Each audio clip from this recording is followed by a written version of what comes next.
Yeah, for sure. Anytime you have an opportunity to brighten anyone's day, and today was one of those. I had a friend back home a couple of years ago, four now, that had the same disease. It's an awful disease, and hopefully that when this game tomorrow fight for a cure, hopefully one day that there's a cure for it. Obviously, good sign to see Corpusalo out there. Do you think he might be available for you tomorrow? That'll be up to the doctors and trainers. They're going to let me know. He looked good today, but again, that'll be on the training staff and the medical staff to give me that update. You've had obviously a couple days now since the Islanders game to kind of look at things. Like, how close do you feel like your team is to playing a complete 60-minute sort of detail-oriented game that kind of the coaching staff wants to have? I thought we did a real good. I thought Minnesota was as close as we've played away from the puck. 2-1 game, not a lot of chances above the puck, one odd man rush.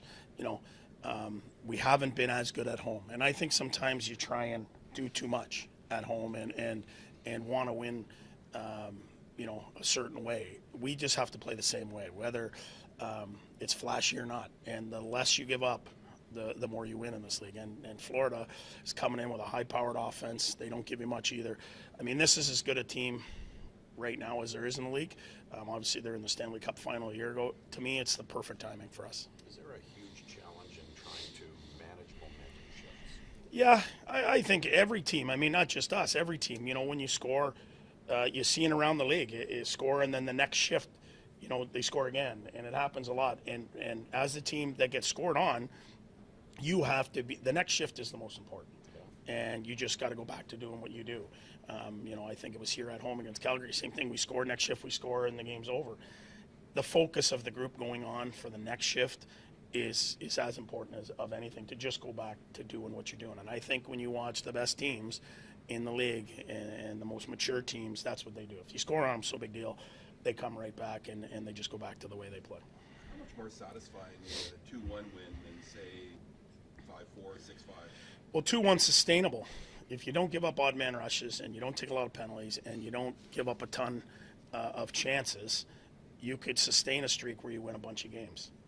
If you win 6-5, it's a last shot wins. Maybe that night my top players go off and we win the game. But it's not sustainable to give up high-end chances and 6, 7, 8 odd man rushes.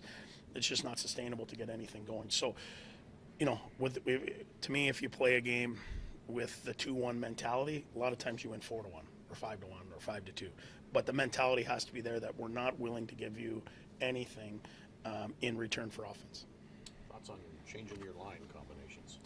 Well, I think Florida poses, not issues, but things to think about. You've got the, Barkov in one line, and then you've got the Bennett, Tkachuk, and Verhaeghe on another line. So, the combinations we went with and our matchup, in my opinion, gives us the best chance to match up against those two. You talked yesterday about the inches that it takes to win a hockey game. You ever watch the Al Pacino speech in Any Given Sunday where he talks about inches? Absolutely have, and it is exactly that. And I think sometimes you look at the big picture and you get lost thinking about the finish line.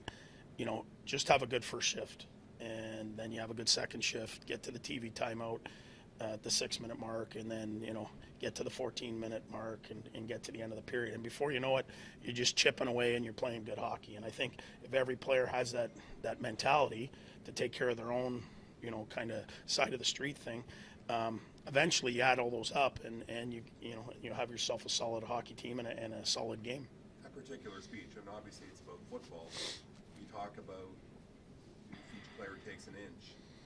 Like, do you find inspiration in that? Have you watched that more? Absolutely, and I think, I have, and fortunate I've been around some teams that have won, and that's exactly what happens. And when you get into the big game, it's inch by inch, and it's again. But I think that mentality has to be every regular season game. Just sometimes just make the simple play, and it might not result in anything offensive, but it doesn't result in a game change. It doesn't result in momentum going the other way. The other team doesn't get to play with the puck, and I think when you talk about inches in football, that's what it is in hockey. Obviously, it moves significantly faster, how fast our game is, but it's puck placement, it's taking care of the puck. Those would be our inches. But it, obviously family and business too, right? Yeah, it's everyone knows the divisional rivals now, so it's these points are crucial, and but of course when there's an opportunity to see each other during the season, it's always take advantage of it. What has to be done tomorrow here that maybe you didn't do in the last game? I think just play to our identity a little bit and play to our game plan. I think we strayed away from it, and of course the result followed because we didn't stick with it. So no, I think it's two teams that kind of need this win, and for us to finish off November on a high note and continue on for a busy December. Line combinations that change don't seem to really bother this team. They've been a core that's been around together for a long time.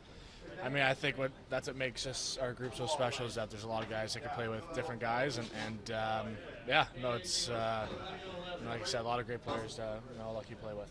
What kind of inspiration do you get from Matthew? Like, obviously seeing him in the finals last year. Like, do you guys talk about it? What's that kind of? Yeah, that was my motivation coming into this year is seeing what he did and what he provided to the city of Fort Lauderdale and kind of that whole region of Florida there. It's something I want to do here, and that's kind of consumed me throughout the whole summer, and even to this point, that's number one goal, and that's kind of the only goal.